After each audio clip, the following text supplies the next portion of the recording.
Hello and welcome to the round 16 review for Supercoach 2022. It is George from Fantasy Tech TV, and we scored 2,590, and we're ranked 1,755. So, I mean, this week, no Merit, no Sinclair, no Libba, Big O over Sean Darcy. Oh my god, having to sit through Big O every week, just rack up negative points. I think his fantasy score's been good, but his Supercoach not so much. So, I think the biggest problems are obviously 2 trades left and no Sinclair, no Big O, but 2,590, not the worst score, but holding up okay, but a lot of 2,700 plus scores this week. So you can see like a few people from behind my rank can definitely be able to jump me with better R2, for example. So hopefully we can keep climbing.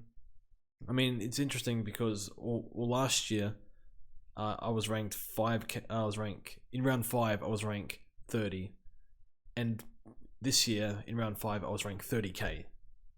But at the end of the buys, both years I was ranked 2,000. So interesting, just trading. So I think I've been able to trade my way decently. But this is where, from now to the end of the season, this is where you can start putting 50, 100 points or even more a week on other teams. So just you look at your weak points in the team, and yeah, for me, again, no Sinclair is the one that got away, I think. But it is what it is. And then yeah, we're gonna be sweating on our R2 for only 7 weeks, I guess. So see how we go. But yeah, a few big scores that we didn't have, but we did have Petracca, which was good. So I don't think his ownership's, I think it's reasonably high. I think it's like in the 40s for the top 5,000 teams. But yeah, it's good to have him. So I'll start off with our captain. So we VC'd McRae into Oliver. So McRae probably got seduced by his record against Brisbane, and at the Gabba usually goes like pumps out a 150. However, Oliver, they sent Berry to Oliver last year and kind of limited him in the second game, but the game before that Oliver went 200, and I figured most people are going Clayton Oliver captain, and I didn't want to be that guy that didn't captain Oliver when everyone else did if they didn't take a near 135. So a bit lucky we got the VC wrong, but got rewarded for getting the captain right. So very annoying that if you took a nil VC, very unlucky and just annoying part of the game, but it is what it is. So yeah, the captain's probably my least favorite part of the game, because I like when there's more skill involved than luck. So obviously there's a bit of skill in captain, but mostly luck plays a massive factor. But yeah, go through the defense. So Dawson, unbelievable. The fourth quarter, they threw him forward, and I mean, Crows probably weren't going to lose against Melbourne. Sorry, they probably weren't going to win against Melbourne anyway. But you would think that you need him around the ball. So coach threw him forward, had like 3 or 4 touches in the last quarter. Complete waste. Even though he would have kicked, I think, led Mr. Easy inside 50, so Dawson would have marked it if Laird hit Dawson on the chest, but went over his head. If you kick that, it would have been a bit of a better score, but still, I think you need him around the ball, and I hope this forward experiment doesn't continue. I don't think it will, so play Hawthorn. So you would think he plays behind the ball on the wing. And yeah, I think behind the ball at Sydney, I think he only did somewhere in the 90s, but at the Crows, I thought he would do about 100 in defense, and then 115 on the wing, but what we're seeing now is I think he's D1 from here on out. Sicily's probably there as well, so he was good today. Just spoiled all the time. Taranto constantly bombs it straight away. I think it was a wet weather game, basically playing underwater today. The Hawks versus Giants, so that's fine. So had a few down weeks, so he started to play a bit looser as well, so which was good. So I was able to push up a lot, so that's good for Sicily.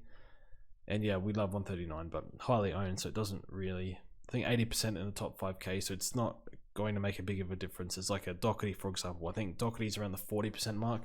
So it's interesting. He had someone in the Discord said they knew someone that went to the open training, because Doherty was doing, I think, a limited training this week along with Cripps.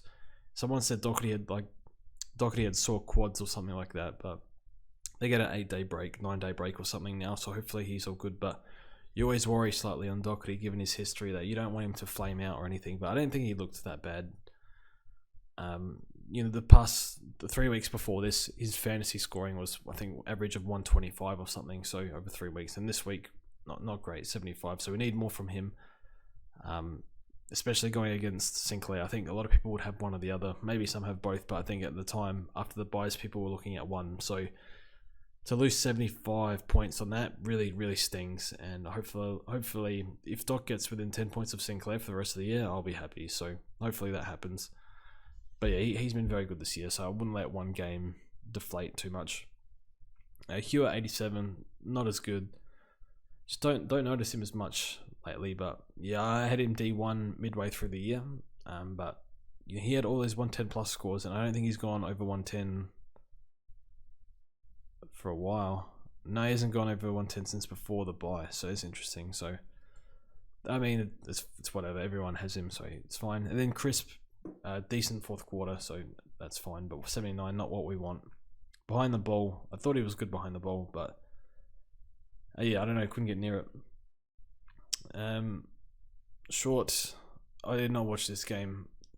Yeah, Richmond versus West Coast, not for me, that game. So yeah, 82, I guess, still playing, persisting with the mid-forward role, I assume. So he's if you're looking for an advantage, he's definitely, although I think he's got North coming up. So after the North game, you can probably ship him off if you got trades to. For, I don't know, if you don't have Sinclair, you don't have Dawson, you don't have Sicily or something, go to one of them, I guess. But or even a Dale I really like. No Caleb Daniel for the foreseeable future, or I think for the next month. So I think he's a good shout. And then the midfield, Clary again against the Crows, unreal. Laird was really good. Makes a few mistakes here and there. I hope he can get. This is my Crows bias, but I hope he can get all Australian, because I think he'll get in the squad. But obviously he's no Clayton Oliver. But I hope his contested work is just really, really good. It's up there with the best in the league. I think he'd be top 3 for clearances, contested ball, that sort of range. So hopefully that's the case. And then McRae, I don't know. This 50% CBA stuff is continuing. It's a little worrying.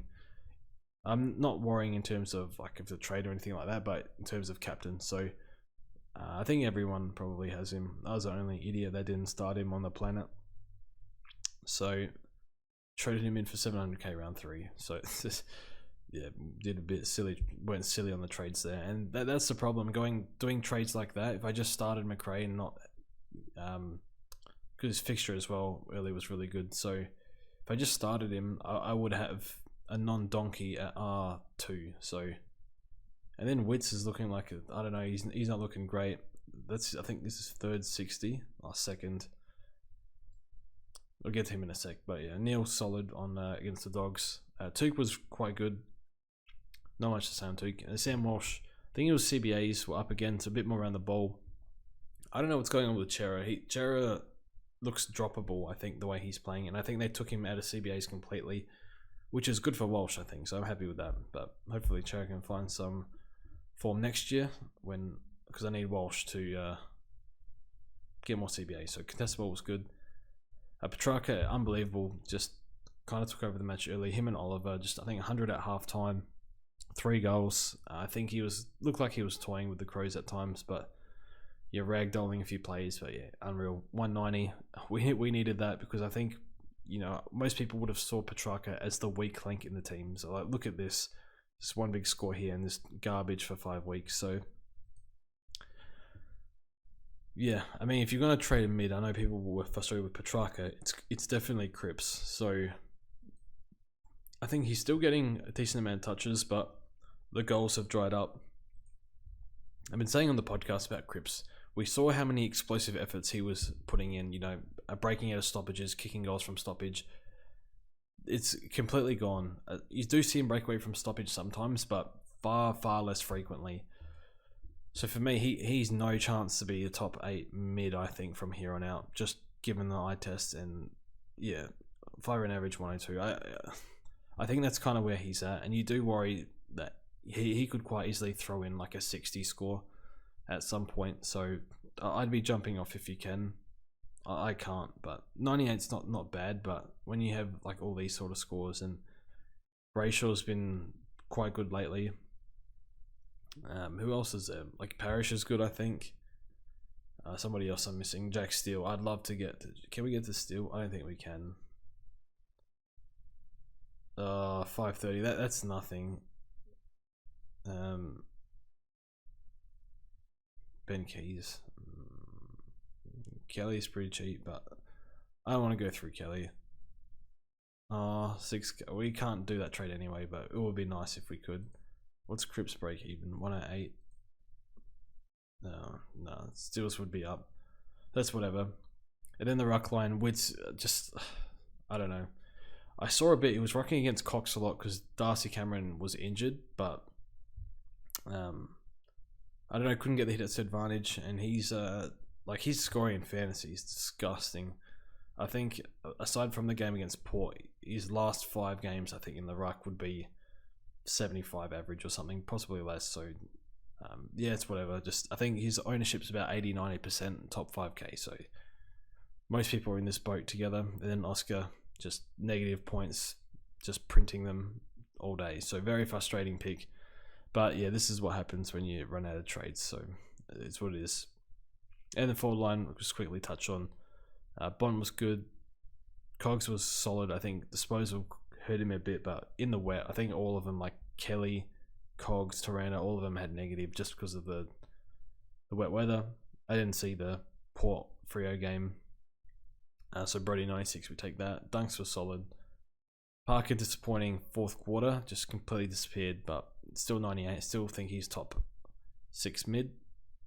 And then hopefully, or we got Hobbs' score, which was 78, which was really, really nice. We got a 30 from him last week, so we would have fielded Connor McDonald. So yeah, because Ben Rutten thinks that dropping their youth was a good idea, and I wouldn't say he won him the game, but he was very influential. I think he had 10 touches or something in the 4th quarter, young Hobbs, and got scaled down 12 points. So I'm not going to complain too much. Very lucky to get 78 on the field for him, but should have never been dropped. And hopefully Ben Rutten learns his lesson to not drop Hobbs, because he shafted him forward pocket last week.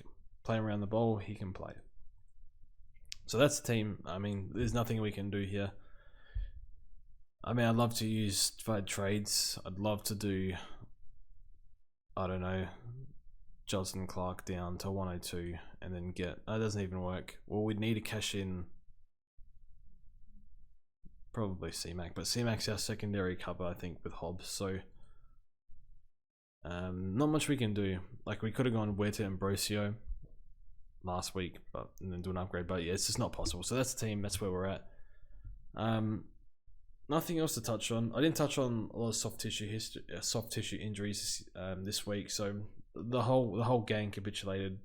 Trelaw hamstring, Rich hamstring, whole quad, Zorko hamstring. So just a lesson, I guess, why I'm so hesitant to touch players with soft tissue history, especially if they're older. So yeah, I think those players got what they deserved, I guess, but I did it in round 3 with Hull, and it look what it's done at R2, but it is what it is. So but yeah, I think we'll touch on that, probably trades for those guys in the podcast. And yeah, let me know how you went, all that. And yeah, thanks for watching, and we'll see you guys next week.